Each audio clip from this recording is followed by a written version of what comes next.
आप सभी वैष्णव जन को श्री हरिवंशी श्री सद्गुरुदेव भगवान की जय हो। श्री राधा वल्लभ लाल की जय हो। श्री वृंदावन धाम की जय हो। महाराज श्री की कृपा से, उनके श्री चरणों के बल से हम मीरा चरित्र कथन, श्रवण, मनन और चिंतन कर अपने हृदय में, अपने आचरण में उतारने का गुरु कृपा से प्रयास करेंगे। मीरा चरित्र भारत के एक प्रांत राजस्थान का क्षेत्र है मारवाड़, जो अपने वासियों की शूरता, उदारता, सरलता और भक्ति के लिए प्रसिद्ध रहा है। मारवाड़ के शासक राव दूधा सिंह बड़े प्रतापी हुए। उनके चौथे पुत्र रतन सिंह जी और उनकी पत्नी वीर कुंवरी जी के यहाँ मीरा जी का जन्म संवत 1561 में हुआ। राव दूधा जी जैसे तलवार के धनी थे, वैसे ही वृद्धावस्था में उनमें भक्ति छलक पड़ती थी। पुष्कर आने वाले अधिकांश संत मेड़ता आमंत्रित होते और संपूर्ण राज परिवार सत्संग सागर में अवगाहन कर धन्य हो जाता। मीरा का लालन पालन दूधा जी की देख रेख में होने लगा। मीरा की सौंदर्य सुषमा अनुपम थी। मीरा के भक्ति संस्कारों को दूधा जी पोषण दे रहे थे। वर्ष भर की मीरा ने कितने ही छोटे छोटे कीर्तन दूधा जी से सीख लिए थे। किसी भी संत के पधारने पर मीरा दूधा जी की प्रेरणा से उन्हें अपनी तोतली भाषा में भजन सुनाती और उनका आशीर्वाद पाती। अपने बाबूसा की गोद में बैठकर शांत मन से संतों के साथ वार्ता सुनती। दूधा जी की भक्ति की छत्र छाया में धीरे धीरे मीरा 5 वर्ष की हुई। एक बार ऐसे ही मीरा राजमहल में ठहरे एक संत के समीप प्रातःकाल जा पहुंची।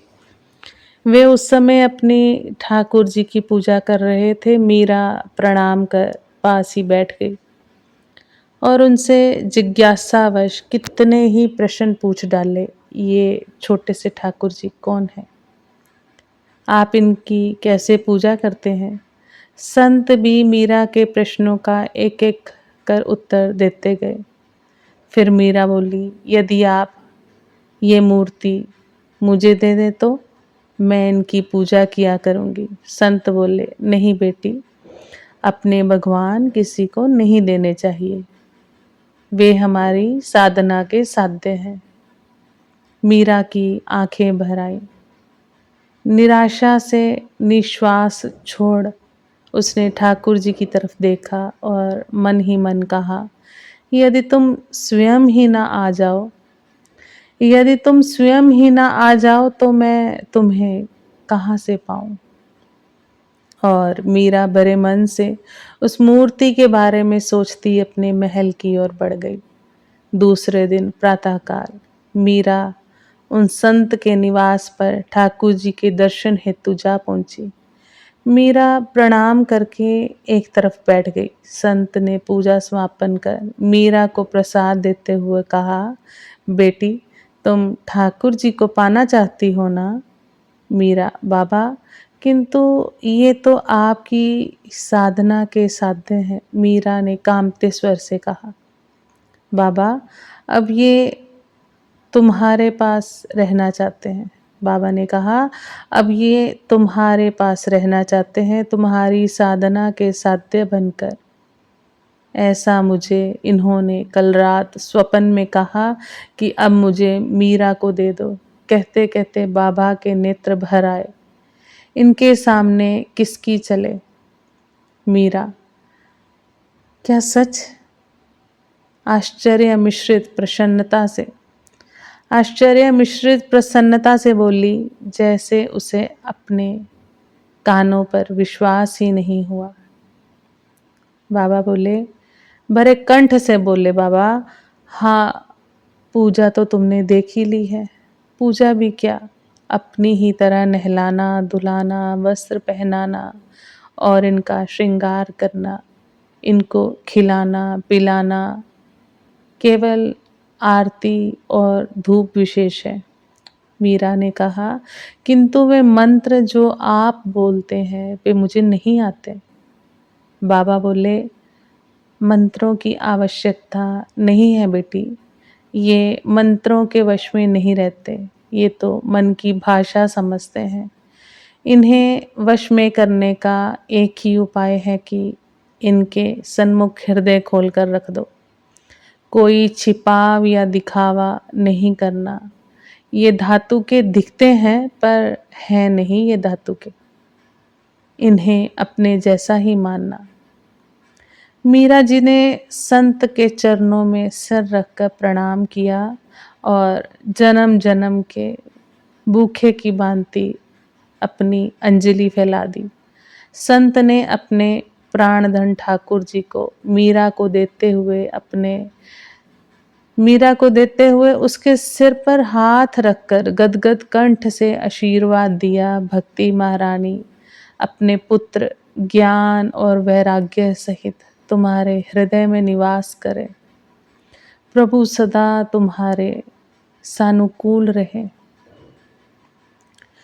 मीरा ठाकुर जी को दोनों हाथों से छाती से लगाए उन पर छत्र की भांति थोड़ी झुक गई और प्रसन्नता से डगमगाते पदों से वह अंतापुर की ओर चली। कृपण के धन की भांति मीरा ठाकुर जी को अपने से चिपकाए माँ के कक्ष में आ गई। वहाँ एक झरोखे में लकड़ी की चौकी पर रख कर अपनी नई ओढ़नी बिछा ठाकुर जी को विराजमान कर दिया।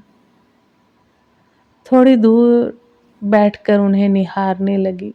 रह रहकर आंखों से मीरा के आंसू झरने लगे। आज की इस उपलब्धि के आगे सारा जगत तुच्छ हो गया।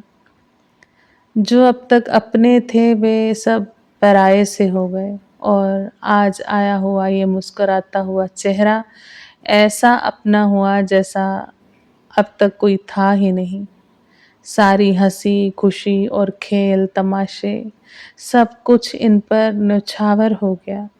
हृदय में मानो उत्साह उफन पड़ा कि ऐसा क्या करूं जिससे ये प्रसन्न हो जाए। आहा, कैसे देख रहा है मेरी ओर। अरे मुझसे भूल हो गई, तुम तो भगवान हो और मैं आपसे तू तुम कर बात कर गई हूँ। आप कितने अच्छे हैं जो स्वयं कृपा कर उस संत से मेरे पास चले आए। मुझसे कोई भूल हो जाए तो आप रूठना नहीं, बस बता देना। अच्छा बताओ, उन महात्मा की याद तो नहीं आ रही है तुम्हें? वह तो तुम्हें मुझे देते ही रो पड़े थे। मैं तुम्हें अच्छे से रखूंगी, अच्छे से स्नान करवाऊंगी, सुलाऊंगी और ऐसे सजाऊंगी कि सब देखते ही रह जाएंगे।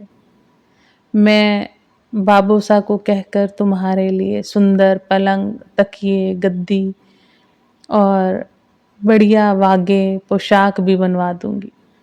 फिर कभी मैं तुम्हें फुलवारी में और कभी यहाँ के मंदिर चार भुजानाथ के दर्शन को ले चलूंगी। वे तो सदा ऐसे सजे रहते जैसे अभी अभी बींद दूल्हा बने हो। मीरा ने अपने बाल सरल हृदय से कितनी ही बातें ठाकुर का दिल लगाने के लिए कर डाली। ना तो उसे कुछ खाने की सुध थी और ना ही किसी और काम में अब मन लगता था उसका। माँ ने ठाकुर जी को देखा तो बोली, क्या अपने ठाकुर जी को भी भूखा रखोगी? चल उठ, भोग लगा और फिर तू भी प्रसाद पा। मीरा ने कहा, अरे हाँ, ये बात तो मैं भूल ही गई। फिर उसने भोग की सब व्यवस्था की। दूधा जी का हाथ पकड़े उन्हें अपने ठाकुर जी के दर्शन के लिए लाते मीरा ने उन्हें सब बताया। मीरा ने कहा, बाबोसा, उन्होंने स्वयं मुझे ठाकुर जी दे दिए और कहा कि स्वप्न में ठाकुर जी ने कहा है कि अब मैं मीरा के पास ही रहूंगा। मीरा, हाँ बाबूसा। और मखमल की गादी, तकिए, चांदी के बर्तन, वागे और चंदन का हिंडोला भी। दूधा जी ने कहा, अवश्य बेटा, सब सांझ तक आ जाएगा। भगवान को लकड़ी की चांदी पर क्यों, मैं आज ही चांदी का सिंहासन मंगवा दूंगा। दूधा जी ने दर्शन कर प्रणाम किया और मीरा से कहा, मीरा, पर बाबोसा, मैं उन महात्मा से ठाकुर जी का नाम तो पूछना भूल ही गई। दूधा जी ने कहा, मनुष्य के तो एक नाम होता है, पर भगवान के जैसे गुण अनंत हैं, वैसे उनके नाम भी। तुम्हें जो नाम प्रिय लगे चुन ले मीरा। हाँ, आप नाम लीजिए। ठीक है, कृष्ण, गोविंद, गोपाल, माधव, केशव, मनमोहन, गिरधर। बस बस बाबूसा बस। मीरा उतावली हो बोली, ये गिरधर नाम सबसे अच्छा है। इस नाम का अर्थ क्या है? दूधा जी ने अत्यंत स्नेह से ठाकुर जी की गिरिराज धरण करने की लीला सुनाई। बस तभी से इनका नाम हुआ गिरधर। मीरा भाव विभोर हो मूर्छित हो गई। मीरा के यूं अचेत होने से माँ कुछ व्याकुल सी हो गई और उन्होंने अपनी चिंता व्यक्त करते हुए सब बात रतन सिंह जी को बताई। वीर कुंवरी चाहती थी कि मीरा महल में और राजकुमारियों की तरह शास्त्राभ्यास, राजनीति, घुड़सवारी और गृहस्थी के कार्य सीखे, ताकि वे ससुराल में जाकर प्रत्येक परिस्थिति का सामना कर सके। पर इधर दूधा जी के संरक्षण में मीरा ने योग और संगीत की शिक्षा प्रारंभ कर दी। मीरा का झुकाव ठाकुर पूजा में दिन प्रतिदिन बढ़ता देख माँ को स्वाभाविक चिंता होती। मीरा को पूजा और शिक्षा के बाद जितना अवकाश मिलता वह दूधा जी के पास उनके साथ बैठ श्री गदाधर जोशी जी से श्रीमद् भागवत सुनती, आने वाली प्रत्येक संत का सत्संग लाभ लेती। उसके भक्ति युक्त प्रश्नों को सुनकर सब मीरा की प्रतिभा से आश्चर्यचकित हो जाते। माँ को मीरा का यूं संतों से बात करना, उनके समक्ष भजन गाना बिल्कुल अच्छा नहीं लगता था, पर दूधा जी की लाडली मीरा को कुछ कहते भी नहीं बनता था। दूधा जी की छत्र छाया में मीरा की भक्ति बढ़ने लगी। वृंदावन से पधारे बाबा बिहारी दास जी से मीरा की नियमित संगीत शिक्षा भी प्रारंभ हो गई। रणिवास में यही चर्चा होती, आहा, इस रूप गुण की खान को अन्नदाता हुक्म न जाने क्यों साधु बना रहे हैं। एक दिन मीरा दूधा जी से बोली, बाबूसा, मुझे अपने गिरधर के लिए एक अलग कक्ष चाहिए। माँ के महल में छोरे छोरी उनसे मिलकर छेड़छाड़ करते हैं। दूधा जी ने अपनी लाडली के सिर पर स्नेह के साथ हाथ फेरते हुए कहा, हाँ बेटी, क्यों नहीं। और दूसरे ही दिन महल के परकोटे में लगी फुलवारी के मध्य गिरधर गोपाल के लिए मंदिर का निर्माण आरंभ हो गया। एक दिन मीरा अपने गिरधर की पूजा से निवृत्त हो माँ के पास बैठी थी तो अचानक बाहर से आने वाले संगीत से उसका ध्यान बट गया। वह झट से बाहर झरोखे से देखने लगी। भाबू, ये इतने लोग सज धज करके गाजे बाजे के साथ कहाँ जा रहे हैं? ये तो बारात आई है बेटा, ये उत्तर देते माँ की आंखों में सौ सौ सपने तैर उठे। बारात? क्या होती है बाबू ये बारात? ये इतने गहने पहनकर हाथी पर कौन बैठा है? ये तो बींद दूल्हा है बेटी, बहू को ब्याहने जा रहा है। अपने नगर सेठ जी की बेटी से विवाह होगा। माँ ने दूल्हे की तरफ देखते हुए कहा, सभी बेटियों के वर होते हैं क्या? सभी से ब्याह करने बींद आते हैं क्या? मीरा ने पूछा। हाँ बेटा, बेटियों को तो ब्याहना ही पड़ता है। बेटी बाप के घर में नहीं खटती। चलो अब नीचे चलो। माँ ने मीरा को झरोखे से उतारने का उपक्रम किया। मीरा ने अपनी ही धुन में मगन कहा, तो मेरा बीन कहाँ है बाबू? तेरा वर? माँ हंस पड़ी। मैं कैसे जानूं बेटी कि तेरा वर कहाँ है? जहाँ के विधाता ने लेख लिखे होंगे वही जाना पड़ेगा। मीरा उछलकर दूर खड़ी हो गई और जिद करती हुई बोली, आप मुझे बताइए मेरा वर कौन है? उसकी आंखों में आंसू भर आए थे। माँ मीरा की ऐसी जिद देख आश्चर्य में पड़ गई और बात बनाते हुए बोली, बड़ी माँ से या अपने बाबोसा से पूछना। नहीं, मैं किसी से नहीं पूछूंगी, बस आप ही मुझे बताइए। मीरा रोते रोते भूमि पर लौट गई। माँ ने मीरा को मनाते हुए उठाया और बोली, अच्छा मैं बताती हूँ तेरा वर। तू रो मत, इधर देख। ये कौन है ये तो मेरे गिरधर गोपाल है। अरे पागल, यही तो तेरे वर है। उठ, कब से एक ही बात की रट लगाई है। माँ ने बहलाते हुए उसे कहा। क्या सच बाबू? सुख भरे आश्चर्य से मीरा ने पूछा। सच नहीं तो क्या झूठ है? चल, मुझे देर हो रही है। मीरा ने गिरधर की तरफ ऐसे देखा मानो आज उन्हें पहली बार ही देखा हो। ऐसे चाव और आश्चर्य से देखने लगी। मीरा रोना भूल गई। माँ का सहज ही कहा एक एक शब्द उसकी नियति भी थी और जीने के लिए संबल और आश्वासन भी। महल के परकोटे में लगी फुलवारी के मध्य गिरधर गोपाल के लिए मंदिर बनकर 2 महीनों में तैयार हो गया। धूमधाम से गिरधर गोपाल का गृह प्रवेश और विधि पूर्वक प्राण प्रतिष्ठा हुई। मंदिर का नाम रखा गया श्याम कुंज। अब मीरा का अधिकतर समय श्याम कुंज में ही बीतने लगा। ऐसे ही धीरे धीरे समय बीतने लगा। मीरा पूजा करने के पश्चात भी श्याम कुंज में ही बैठे बैठे सुनी और पड़ी हुई लीलाओं का चिंतन में प्रायः खो जाती। वर्षा के दिन थे। चारों ओर हरितमा छाई हुई थी। चारों ओर हरितिमा छाई हुई थी। ऊपर गगन में मेघ उगड़ गुमड़ कर आ रहे थे। आंखें मूंदे हुए मीरा गिरधर के सन्मुख बैठी है। बंद नैनों के समक्ष उमड़ती हुई यमुना के तट पर मीरा हाथ से भरी हुई मटकी को थामे बैठी है। यमुना के जल में श्याम सुंदर की परछाई देख वह पलक झपकना ही भूल गई।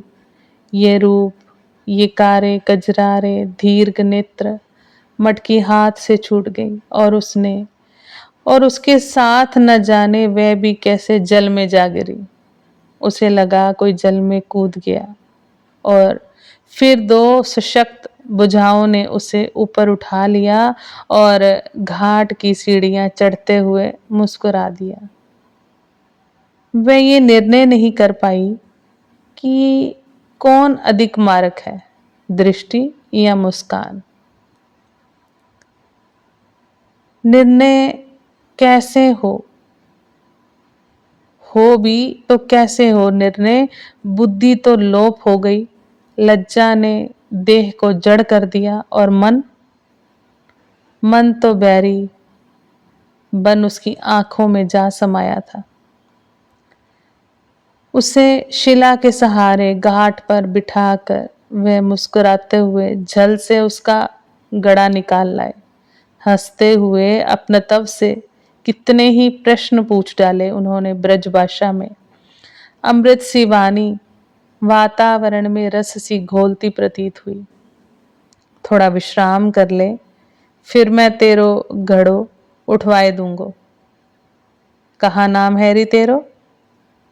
बोलेगी नाय? मुँह पे रूठी है? मुँह पे रूठी है क्या? भूख लगी है का? तेरी मैया ने कुछ खवाए ना है? ले, मुँह पे फल है, खावेगी? उन्होंने फेंट से बड़ा सा अमरूद और थोड़े जामुन निकाल कर मेरे हाथ पर धर दिए। ले खा। मैं क्या कहती। आंखों से दो आंसू ढुलक पड़े। लज्जा ने जैसे वानी का बांध ही लिया था। लज्जा ने जैसे वानी को बांध लिया था। कहाँ नाम है तेरो? मीरा। बहुत खींच कर बस इतना ही कह पाई। वे खिलखिलाकर हंस पड़े। कितना मधुर स्वर है तेरोरी। श्याम सुंदर। कहाँ गए प्राणाधार? वह एकाएक चीख उठी। समीप ही फुलवारी से चंपा और चमेली दौड़ आई और देखा मीरा अतिशय व्याकुल थी और आंखों से आंसू झरझर बह रहे थे। दोनों ने मिलकर शैया बिछाई और उस पर मीरा को यतन से सुला दिया। सायंकाल तक जाकर मीरा की स्थिति कुछ सुधरी तो वह तानपुरा ले गिरधर के सामने जा बैठी। फिर हृदय के उद्गार प्रथम बार पद के रूप में प्रसरित हो उठे। मेहा बरसवों करे रे, आज तो रमैया मारे घरे रे। नानी नानी बूंद मेघ घन बरसे, सूखा सरवर भरे रे। घना दिया सुप्रीतम पायो, पिछुड़न की मोहि डर रे। मीरा कहे अति नेह जुड़ायो, मैं लियो पुरबलोवर रे। पद पूरा हुआ तो मीरा का हृदय भी जैसे कुछ हल्का सा हो गया। पथ पाकर जैसे जल दौड़ पड़ता है, वैसे ही मीरा की भाव सरिता भी शब्दों में ढलकर पदों के रूप में उद्धाम बह निकली। मीरा अभी भी तानपुरा ले गिरधर के सन्मुख श्याम कुंज में बैठी थी। वे दीर्घ कचरारे नेत्र, वे मुस्कान, उनके विग्रह की मदमाती सुगंध और वह रसमय वाणी सब मीरा के स्मृति पटल पर बार बार उजागर हो रही थी। मेरे नयना निपट बंक छवि अटके, देखत रूप मदन मोहन को, पियत पीयूख न भटके। भारिज भवां अलक टेढ़ी, मनो अति सुगंध रस अटके।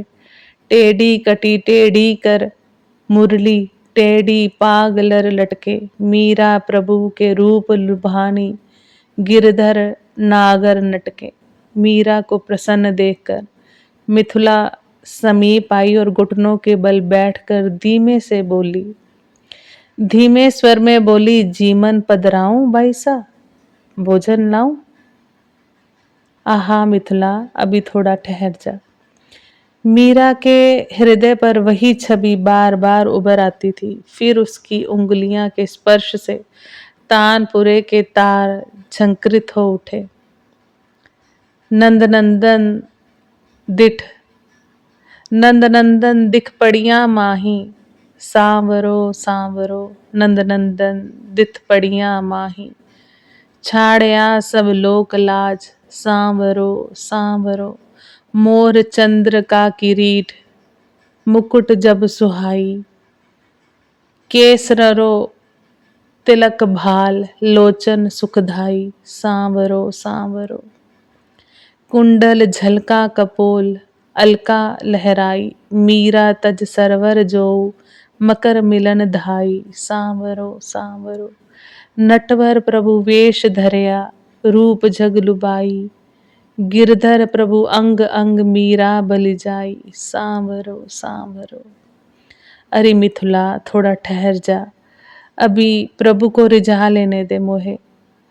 कौन जाने ये पर्व स्वतंत्र है, कब भाग निकले।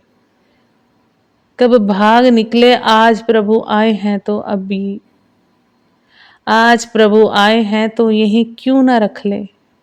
मीरा जैसे धन्याति धन्य हो उठी। लीला चिंतन के द्वार खुल गए और अनुभव की अभिव्यक्ति के भी। दिन पर दिन उसके भजन पूजन का चाव बढ़ने लगा। दिन पर दिन उसके भजन पूजन का चाव बढ़ने लगा। वह नाना भांति से गिरधर का श्रृंगार करती, कभी फूलों से, कभी मोतियों से। सुंदर पोशाकें बना के उनको धारण कराती, भांति भांति के भोग बनाकर ठाकुर को अर्पण करती और पद गाकर नृत्य कर उन्हें रिझाती। शीतकाल में उठ उठकर उन्हें उड़ाती और गर्मियों में रात को जागकर पंखा जलती। तीसरे चौथे दिन ही कोई ना कोई उत्सव होता। गुरु कृपा से आगे भी हम प्रसंग को बढ़ाने का प्रयास करेंगे। आज वाणी को यहीं पे हम विश्राम देते हैं।